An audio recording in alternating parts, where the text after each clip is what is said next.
Some of you may have heard that the Disney Corporation is responsible for at least one real-life ghost town. Disney built the Treasure Island Resort in Baker's Bay in the Bahamas. It didn't start out as a ghost town. Disney's cruise ships would actually stop at the resort and leave tourists there to relax in luxury. This is a fact. Look it up. Disney blew $30 million on the place. Yes, $30 million. Believe me, I wish I was making this up too. Then they just abandoned it. Disney blamed the shallow waters, too shallow for their ships to operate. And there were even blame cast on the workers, saying that since they were from the Bahamas, they were too lazy to work a regular schedule. That's where the factual nature of the story ends. It wasn't because of sand, and it obviously wasn't because foreigners are lazy. Both are convenient excuses. No, I sincerely doubt those reasons were legitimate. You want to know why I don't buy the official story? It's all because of Mowgli's palace. Near the beachside city of Emerald Isle in North Carolina, Disney began construction of Mowgli's palace in the late 1990s. The concept was a large jungle-themed resort with a large, you guessed it, palace in the center of the whole thing. If you're unfamiliar with the character of Mowgli, you might better remember the story of the Jungle Book. If you haven't seen it anywhere else, you'd know it as the Disney cartoon from decades past. Mowgli is an abandoned child in the jungle, essentially raised by animals and simultaneously threatened/pursued by other animals. Mowgli's palace was a controversial undertaking from the start. Disney bought up a ton of high-priced land for the project. There was actually a scandal surrounding some of the purchases. The local government claimed eminent domain on people's homes. They turned around and sold the properties to Disney. At one point, a home that had just been constructed was immediately condemned with little to no explanation. The land grabbed by the government was supposedly for some fictional highway project. Knowing full well what was going on, people started calling it Mickey Mouse Highway. Then there was the concept art. Oh boy. A group of stuffed shirts from the Disney Corporation actually held a city meeting. They intended to sell everyone on how lucrative the project was going to be for everyone. When they showed the concept art, this gigantic Indian palace surrounded by jungle, staffed with men and women in loincloths and tribal gear, well, suffice to say, everyone pretty much flipped their lid at that, right? I mean, let's be honest here. We're talking about a large Indian palace, jungle and loincloths, not only in the center of our relatively wealthy area, but also a somewhat xenophobic area of the southern USA. It was a questionable mix at that point in history. One of the members of the crowd tried to storm the stage, but was quickly subdued by security after he managed to break one of the presentation boards over his knee. Disney took that community and essentially broke it over the knee as well. The houses were razed, the land was cleared, and there wasn't a darn thing anyone could do or say about it.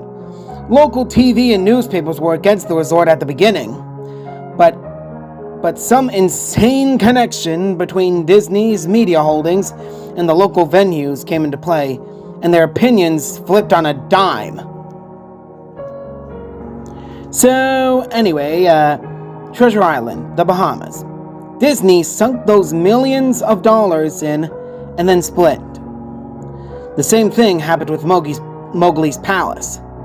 Construction was complete, visitors actually stayed at the resort, the surrounding communities were flooded with traffic and the usual annoyances associated with an influx of lost and irate tourists. And then it all just stopped. Disney shut it down, and no one knew what the heck to think after that. But they were pretty happy about it. Disney's loss was pretty hilarious, and wonderful to a large group of folks who didn't even want this thing in the first place. I honestly didn't give the place another thought, since hearing it closed over a decade ago.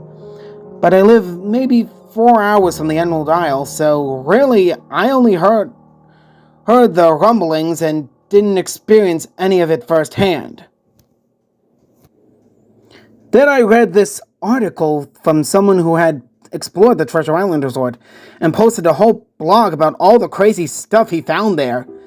Stuff just left behind. Things smashed, defaced, probably ruined by the disgruntled former employees who had lost their jobs. Heck, the locals from all around probably had a hand in wrecking the place as well. I mean, people there were just as angry about Treasure Island as folks here did about Mowgli's palace. Plus, there were rumors that Disney had released their aquarium stock into the local waters when they closed, including the sharks. I mean, who wouldn't want to take a few swings at some merchandise after that? Well, you see, what I'm getting at is the blog about Treasure Island got me thinking. Even though many years had passed since its closing, I figured it might be cool to do some urban exploration at Mowgli's palace. Take some photos, write about my experience. Heck, maybe probably see if there was anything I could take home as a memento. I'm not gonna say I wasted no time in getting there because honestly, it took me another year after I first found that Treasure Island article to get around to going to the Emerald Isle. Over the course of that year, I did a lot of research on the Palace Resort. Or rather, I tried to. Naturally, no official Disney site or resource made any mention of the place. That had been scrubbed clean. Even odder, however, was nobody before myself had errantly thought to blog about the place, or even post a photo or two. None of the local TV or newspaper sites had one word about the place, though that was to be expected since they all had swung Disney's way. They wouldn't be out there lauding their embarrassment, you know?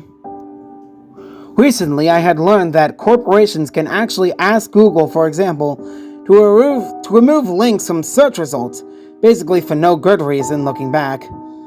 It's probably not that nobody spoke of the resort, but rather their words were made inaccessible. So in the end, I could barely find the place.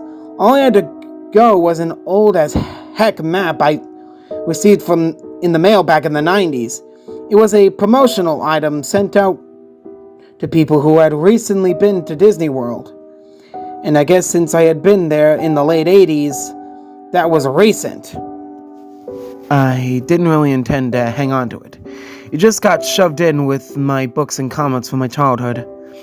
I'd only remembered it months into my research, and even then it took me another few weeks to locate the storage bin my parents had shoved it all into.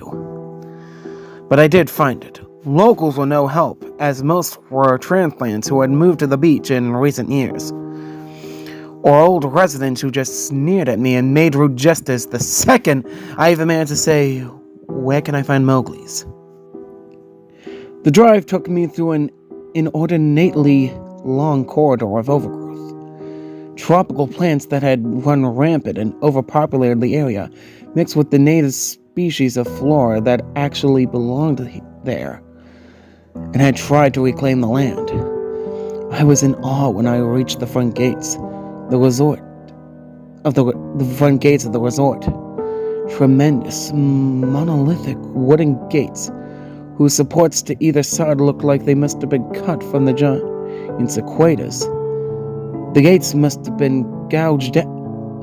the gates itself had been gouged in several places by woodpeckers, and eaten away at the base by burrowing insects. Hanging on the gate was a sheet of metal, and some random scrap, with hand-painted letters scrawled in black. Abandoned by Disney. Clearly the handiwork of some past local or an employee who wanted to make some small protest.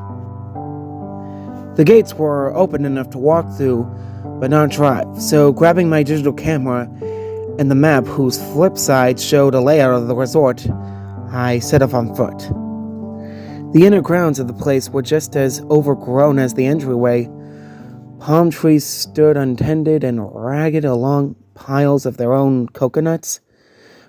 Banana plants similarly stood in their own sticking, bug-riddled refuse. There was this sort of clash between the order and chaos as carefully planted rows of material of perennial flowers mixed with obnoxious tall weeds and stinking blackened mushrooms. All that remained of any outdoor structures were broken, rotting wood and various charred bits of unidentifiable material. What was most likely an information booth or an outdoor bar was now simply a pile of assorted debris chopped up by past vandalism and ravaged by weather.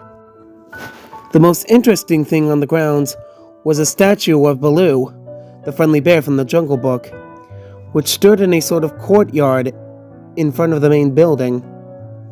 He was frozen in a juvenile wave towards no one, staring into empty space with a silly, toothy grin on his face, as bird feces covered whole swaths of his fur, and vines ensnared his platform.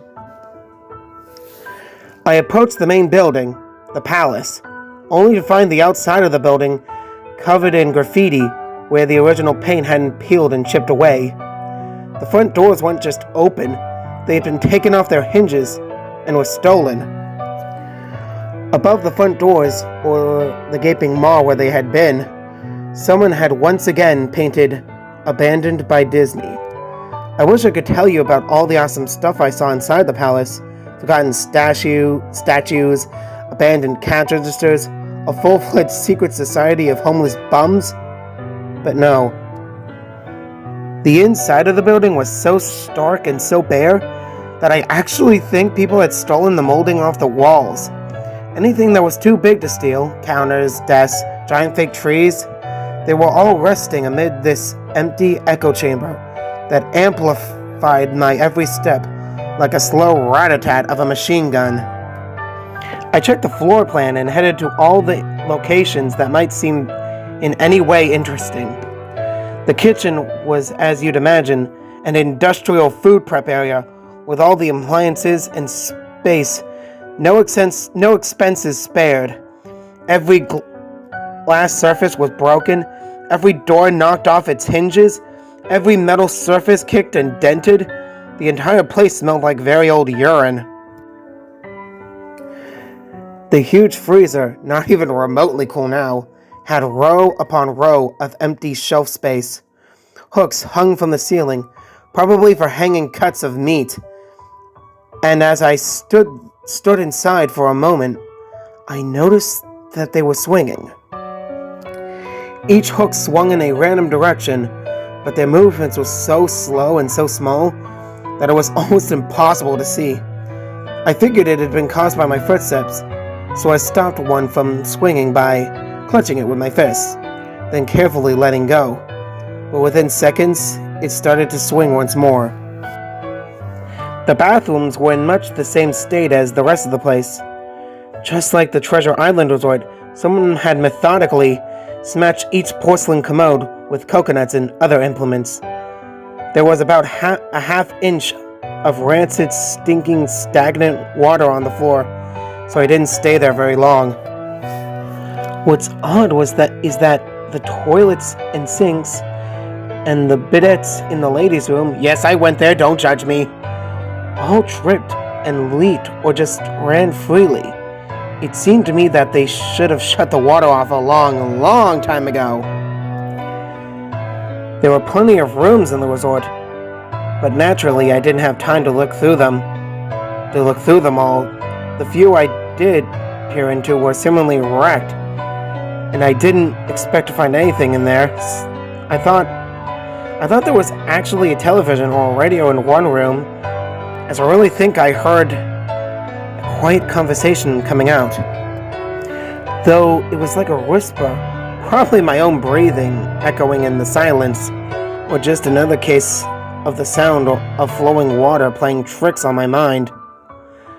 This is what I thought it sounded like. I didn't believe it. I didn't know that. I didn't know that.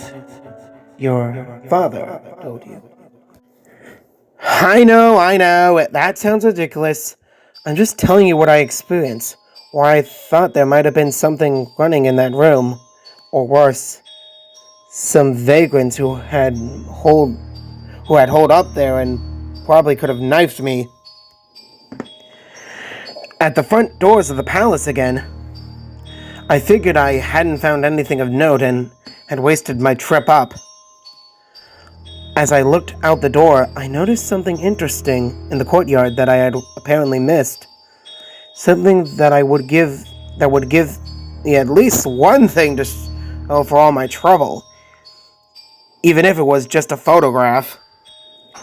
There was a lifelike statue of a python, maybe 80 feet long, curled up and sunning itself on a pedestal right in the center of the area. It was almost time for the sun to start setting, so the light fell onto the object in the perfect way for a photograph. I approached the python and snapped a photo. Then I stood on my toes and snapped another. I moved closer again to get the detail of its face. Slowly and casually, the python lifted its head, looked directly into my eyes, turned and slid it off the pedestal across the grass and into the trees. All 80 feet of it. Its head long disappeared into the woods before its tail even left the sunning spot. Disney had released all their exotic animals onto the grounds. Right there on my floor plan map was the reptile house. I should have known. I read about the sharks at Treasure Island, and I should have known they'd done this. I was dumbfounded and utterly stupefied. My mouth must have been hanging open for the longest time before I came back down to earth and snapped it shut. I blinked a few times and backed away from where the snake had been, back towards the palace. Even though it was totally gone, I still wasn't taking any chances and backed my way into the building. I took a few deep breaths and slaps to my own face to get myself right in the head again after that. I looked for a place to sit down, as my legs were feeling a bit like jelly at that point. Of course, there was no place to sit down unless I wanted to recline in the broken glass and dead leaf carpet, or haul myself up onto a desk of questionably reliability. I had seen some stairs near the palace's lobby, and decided to go have a seat there until I felt better.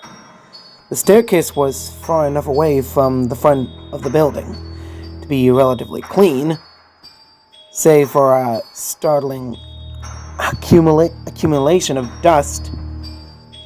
I pulled a wedge of metal off the wall, once again painted with the abandoned by Disney motto I'd become accustomed to. I placed the wedge on the stairs and sat on it to keep at least somewhat clean. The stairway led downward below ground level. Using my camera flash as a sort of improvised flashlight, I could see that the staircase ended in a metal mesh door with a padlock. A sign on the door, a real sign, read, "Mascots only, thank you." This perked up my spirits a little bit for two reasons. One, a mascots only area would definitely have some interesting stuff back in the day. Two, the padlock was still in place. Nobody had gone down there. Not the vandals, not the looters, nobody. This was the one place I could actually explore and perhaps find something interesting to photograph or wantingly steal. I had come to the palace essentially agreeing with myself that it was okay to take anything I wanted because, hey, abandoned. It didn't take much to bust the lock. Well, actually that's wrong. It didn't take much to bust the metal plate on the wall that the padlock was hooked to. Time and decay had done most of the work for me, and I was able to bend the metal plate enough to pull the screws out of the wall. Something nobody else had apparently thought of or hadn't been able to do at the time. The mascots only area was a startling and very welcome change from the rest of the building I'd seen before. One, every second or third fluorescent light overhead had illuminated, even though they flickered and faded randomly. Also, nothing had been stolen or broken, even if age and exposure were definitely taking their toll. Tables had notepads and pens, there were clocks, even a punch-in clock on the wall, complete with filled-out time cards. Chairs were scattered around, and there was even a small break room with an old static-filled television and long rotted-out food and drink on the tables. It was like one of those post-apocalypse movies where everything is left in the state of evacuation. As I walked the maze-like sub-basement hallways of the mascots-only area, the sights just became more and more interesting as I went further. Desks and tables were knocked over, papers scattered and almost melded with the damp floor, and a large carpet of mold was slowly overtaking the real running crimson floor covering. Everything was just sort of squishy. Anything wood disintegrated into mush when I applied even the least amount of force, and clothing items hanging on hooks in one of the rooms simply fell to moist threads if I tried to unhook them. One thing that annoyed me was that the light was becoming more sparse and unreliable as I went further into the dank, suffocating depths of the place. Eventually, I reached a black and yellow striped door with the words Character Prep 1 on it. The door wouldn't open at first. I figured this was probably where the costumes were kept, and I definitely wanted to get a photograph of that twisted, stinking mess. Try as I might, whatever angle or trick I tried, the door wouldn't budge. That is, until I gave up and started to walk away. That was when there was a slight popping sound, and the door creaked open slowly. Inside, the room was completely dark, pitch black. I used the camera flash to look for a light switch in the wall by the door, but there was nothing. As I made my search, I was jarred out of my sense of excitement by a loud electrical buzz. Rows of lights overhead suddenly flashed to life, flickering and fading in and out, like the rest I had passed. It took a second for my eyes to adjust, and it seemed like the light was going to just keep getting brighter until the bulbs exploded. But just when I thought I would have reached that critical stage, the lights dimmed a bit and steadied. The room was exactly as I had pictured it. Various Disney costumes hung on the walls, fully put together like a strange cartoon cadaverse hung from invisible nooses. There was an entire rack of loincloths and native clothes on hangers toward the back. What I found odd and what I wanted to photograph right away was a Mickey Mouse costume at the center of the room. Unlike the other costumes, it was lying on its back in the center of the floor like a murder victim. The fur on the costume was rotten and shedding, creating bare patches. What was even odder, however, was the coloring of the costume. It was like a photo negative of the actual Mickey Mouse, black where he should be white and white where he should be black. His normally red overalls were light blue. The sight was off-putting enough that I actually put off photographing it until last.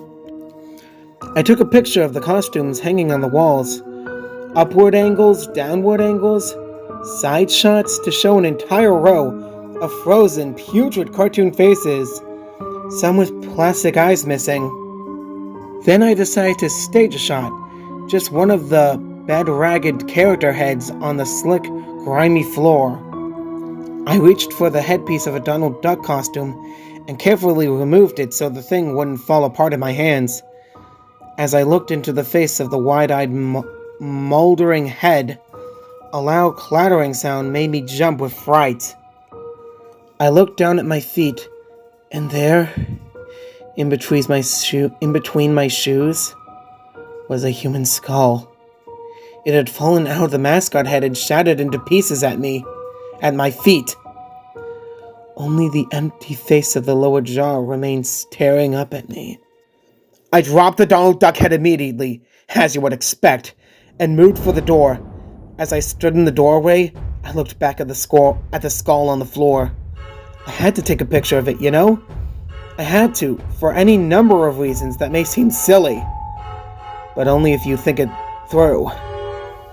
I'd need proof of what happened, especially if Disney was somehow going to make this go away.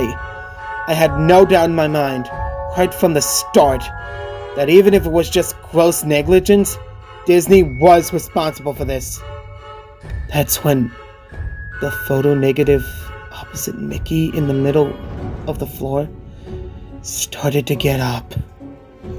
First sitting up, then climbing to its feet. The Mickey Mouse costume, or whoever was inside of it, stood there at the center of the room, its fake face just staring directly at me as I mumbled, "No," over and over and over.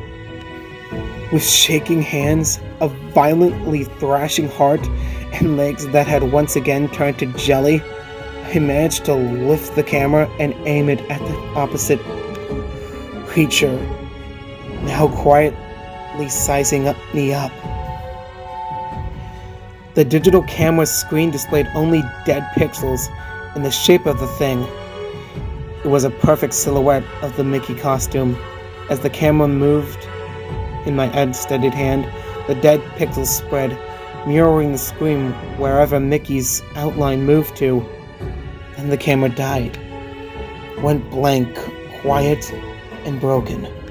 I raised my eyes once again to the Mickey Mouse costume. "Hey!" it said in a hushed, perverted, but perfectly executed Mickey Mouse voice.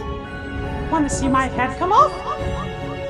It started to pull its own head, working its clumsily glove-clad fingers around its neck, with clawing, impatient movements similar to a wounded man trying to pull himself free from a predator's jaws.